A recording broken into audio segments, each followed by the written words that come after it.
We got some YG Marley as opposed to Bob Marley. So again, go with the more relaxing songs here tonight. Very interesting. And that's Gabe Branco making his way to the ring. We've got Jameel Hosseini, his opponent, in the red corner. So he'll be coming out shortly. Tristan, any insight into either of these guys? Do you know anything about either of them? Jameel, yeah, I've trained a bunch with Jameel. He trains at WKX with the Johnsons. So I've trained with him over the last couple of years. I trained with him quite a bit. And man, like I say, he comes hard, he's strong, and he's aggressive. He's an exciting fighter, and this is also our first fight with, for a kickboxing fight with no headgear, no pads. So, the stakes are higher. Absolutely not, because you may be able to take a touch to the chin or touch to the head from a punch or a kick with the headgear on. Now, I promise you, that little bit of the leather padding removed from the equation, it's just a game of ounces and inches I said back in the day. And yes, every ounce, you know what I'm saying, will count. So yeah, this will be a little more interesting, guys. Sure. Those leg kicks, they add up way quicker, way quicker.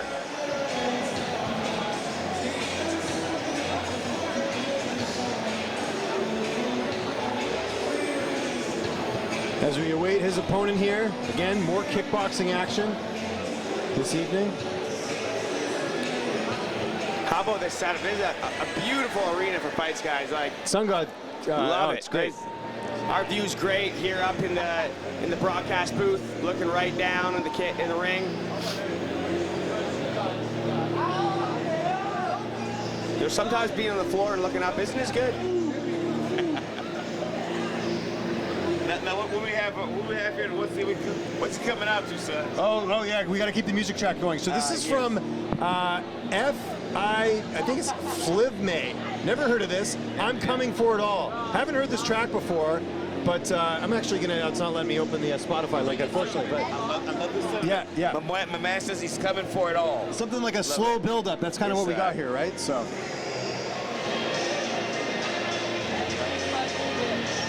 Here Jameel comes. The light's back on.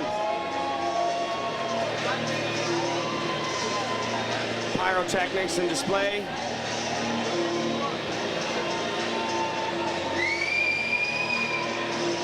He's got our main matchmaker, really, Jay Johnsey, in his corner, the brother of Josh Johnsey, the older brother of Vince Johnsey.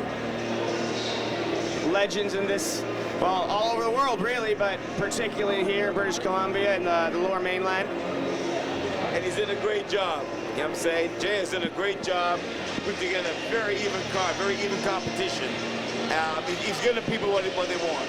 He's been in it all his life. His mom, his dad, you know what I'm saying? Fighters from back in the day. And, wow, he's done a great job of putting a great card together. And for those that don't know, matchmaking is hard, especially at the lower level. I think he said he had 29 fights that he had to book to get these 9 fights. And that's where a lot of promoters to start. They go, oh, book my 12 fights, and they end up with 3 fights, have to cancel the event. No. Yes, not an easy job. Maybe the hardest job in the card. A lot of people say they want to fight until fight time comes, especially at that amateur level. Right. Hard to put together, son. Looks so easy. It's not, ladies and gentlemen. It's not easy. Yeah, what do you guys know about these 2 kids right here? Well, no, Jameel, he had a really strong start of his career. I think he went 5-0, had a big break, and I think he had a fight about a year and a half ago. And then he had a bit of I can't remember why, but he had a bit of a layoff, but he's been back in the gym grinding hard, and it took a while for him to get a fight, and now here he is, where he's ready to get back in it. And his opponent wants to sort this get across from him.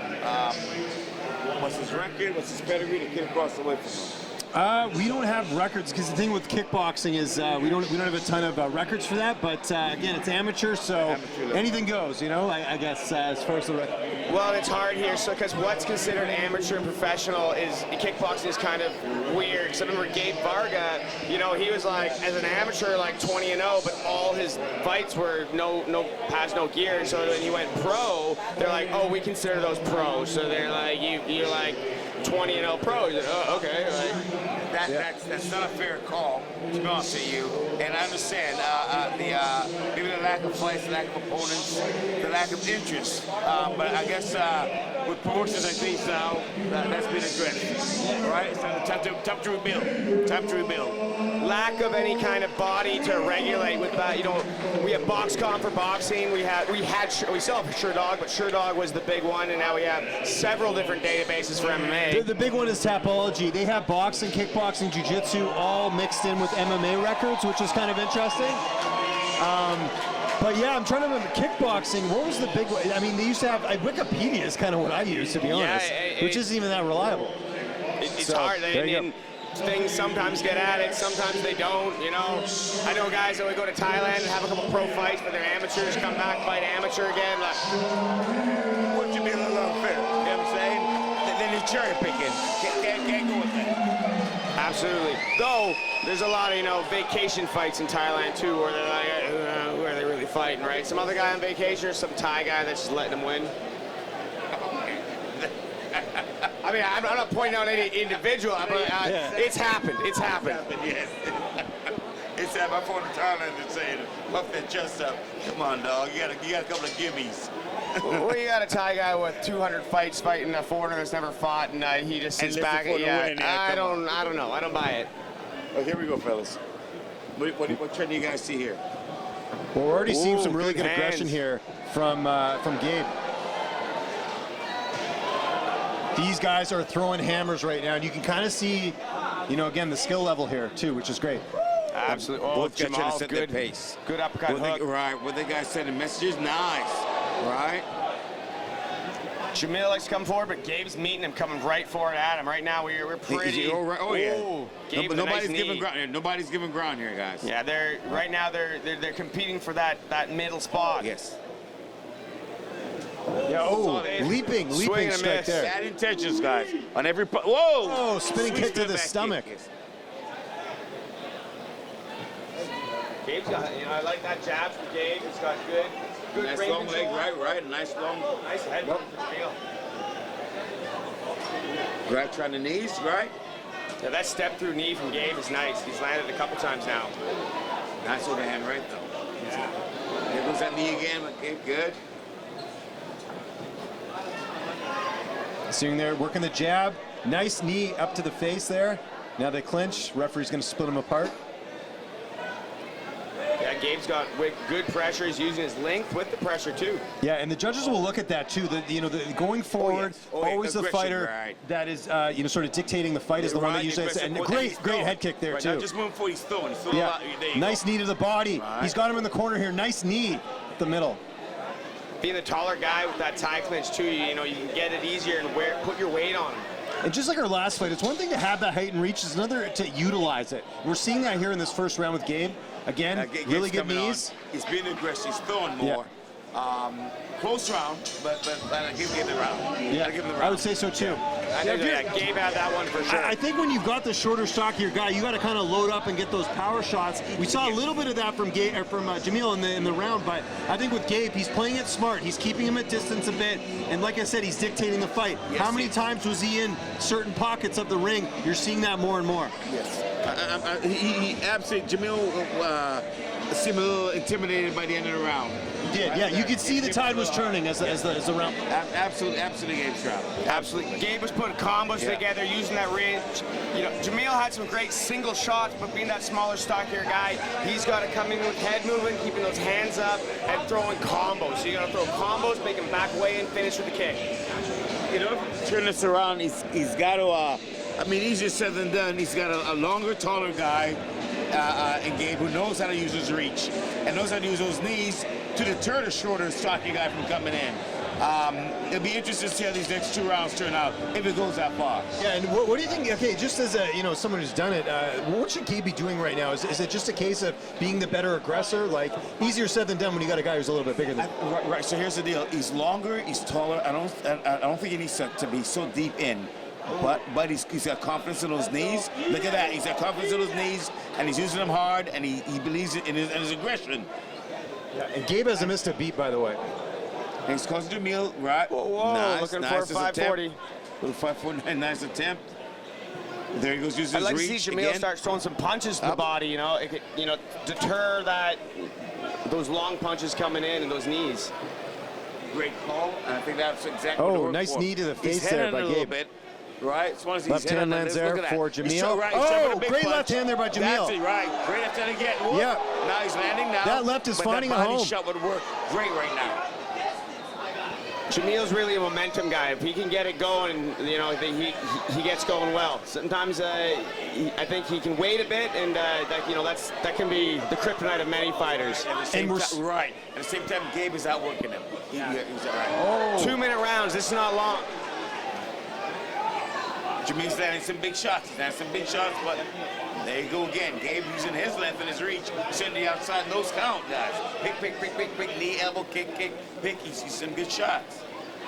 2 minutes, you don't got a lot of time. It's a bit of a sprint. It's a bit of a sprint. You don't got a big feeling out process. You gotta get in there and get busy. And what's interesting is you see Gabe has been sort of, ahead in this fight, but look at the blood coming from his mouth. You're not seeing that from Jameel so far. So again, those shots that Jameel... That's right, that visual that creates for the judges, right? Absolutely, yeah, for sure. So that's what's interesting. Nice. Gabe has landed some pretty significant shots. As I say that, he's getting knees up the middle right now. And guys, remember Muay Thai, the knees are heavy corners, right? The knees count for a lot. So really, Gabe is slightly ahead. Absolutely, and knees and kicks. Great round for Jameel. But that fight was very, very close. Did Jameel do enough to seal that round, do you think? I don't think so. I think he needs to come with a knockout. I don't either. This third. Yeah, it was better. I thought it was better than the first round, but I'm with you. I think right now, Jameel's got to go for broke in this third because I think the judges are going to look. But like we said, the blood coming down from the mouth, that's something. Right. That's something the judges will look right. at. A little bit. At the same time, I said Jameel has to hurt Gabe. To drop him would be nice because then he gets a 10-8. To drop him would be nice. He has to drop him this round or totally outstrike him when a fight goes to at the game. If he doesn't drop him, he's not going to win. He's got to get a drop to get a draw, and he's got to get 2 drops or a knockout to get a win. Yeah, absolutely. You gave too much. You gave him too much in that last round. Gave him too much ground in that last round. Wait, like I say, 2 minutes. You can't. We obviously want to see technique. We want to see setups, but you don't have the time in 2-minute rounds. You just don't. Okay, nice kick to the body there from Gabe. And again, swing and a miss there. Nice jab though. Here's. Oh, nice knee. That knee's been finding it all night. Just as we called it, guys. So now Jameel feels he has to work. That's what we're seeing right now. But Oh, beautiful Superman. again, another Superman. Shades of George St. Pierre with that Superman punch. Yes, again, that's a good go-to. Bro, leg kick. Jameel is hitting that like a target. But look at Gabe's tenacity. Yeah. Look at his forced charge. All right, all right, man. Yeah, Gabe's not deterred. He's coming forward. He wants it. Yeah. And this forward motion, and he's thrown coming forward. This impresses the judges, guys. Absolutely, especially when people are hitting each other back and forth, the one coming forward wins. Absolutely. So ref breaks them up here. They're going to back to action right now. And again, swing and a miss there by Jameel. And the only real benefit to hitting harder is if the judges see that it lands harder because of the reaction from your opponent. You can hit him as hard as you want. If he doesn't react to it, how does the judge know? Nothing right. You get nothing for it. Right? So guys, checking it again. Gabe is landing. He's coming forward, but he's landing. Yeah, a lot of kicks are landing for Gabe right now this round. Again. There we go again. And no answer. You know what I'm saying? So Jameel's not answering. So, but even if it takes him on the arm, but he's not answering. Jameel's got to land something big here. He's got to land. Otherwise, Gabe's going to take this over. He needs that knockdown. Look at that. Yeah. He does. Yeah, he's not making the space. He's trying to make space to catch his breath, but you can't do that nice right left now. there. Yeah, he has to pull the plug on this. He's got seconds to go, and if he doesn't drop him right now, the fight just slipped away from him. Yeah. How about Gabe, though? Good Yes, fight. look. Good fight. Great action fight. Yeah. Great action. Yeah. Great Gabe scored. He outscored Jameel big time. And again, Jameel was a harder hitter, harder puncher, but Gabe was on him, man. He was on him 2-1, 3-1. It'll be interesting to the judges call it. I'm going Gabe on this one. Me too. Yeah, I think we all got Gabe here. And you know, again, what it really came down to was just the activity level. I actually thought that Jameel probably landed some more significant shots, but it's the fact that it's like, you know, go use an MMA example, Wei Li Zhang and Yuani at J-Check. Yuani might land more, but Wei Li with the more power shots. In this case, it was the other way. It's the fighter that's landing the more is going to end up winning the judges' scorecards.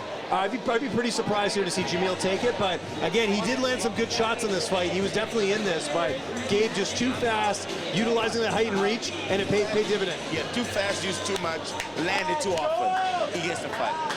And the fact that, you know, when those big shots were landed, but it did not deter Gabe at all. He ate him, he came forward, and he kept going. He kept to his game plan, and, you know, I think it paid off tonight for him.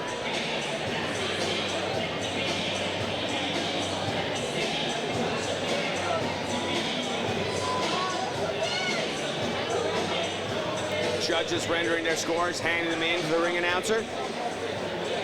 Here we go. And we'll send it to the cage. Or maybe not, but soon. And let's take it to the cage right now for announcer Oliver Posada, who will You have mean the ring? The ring, yes.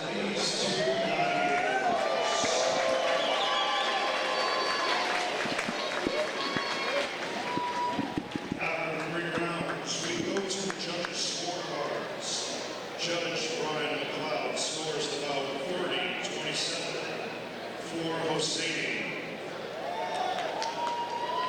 Judge Eric Magrican scores the bout 29-28 for Branco. And Judge Jay Maxim scores the bout 30-27, declaring your winner by split decision. In the red corner. Wow. Okay, so again, like we were talking, that damage did pay off for Jameel in this fight. A bit of a surprise. From our vantage point in the broadcast booth, it certainly looked like Gabe landed more shots, but I gotta tell you, it's amazing how some judges will give those the power shots big points. You know what I'm saying? I've never been a big puncher myself, so I always fought a war of attrition. I hit you 40-1, and that was my go-to. And I've got fights called split decisions where you saw me clearly outpoint a guy. You know what I'm saying? And called split decision in my favor. So when they give the heavy shot guys the big points, that always is an irk me beat. You know what I'm saying? But if that's how the judges call it, if that's what they're looking for this evening, that's what it's going to be. And we're up here in the broadcast booth for Fireway. We can't, maybe they're right there. Maybe they're seeing things that we're not, that we can't see from this well, something distance. we alluded to on the broadcast, the blood coming down from Gabe's nose, right? It did seem like he landed the more, Jameel landing the more significant shots. And that's something that you look at the end of the day. I mean, again, both guys did, you know, you can see they're visibly tired after the fight. I'm surprised that all 3 rounds went to Jameel with one of the judges, but again, when you leave it into the hand of the judges, like you said, Tristan, damage does matter, and I think that's what won him this fight. Absolutely. Damage is king, and it's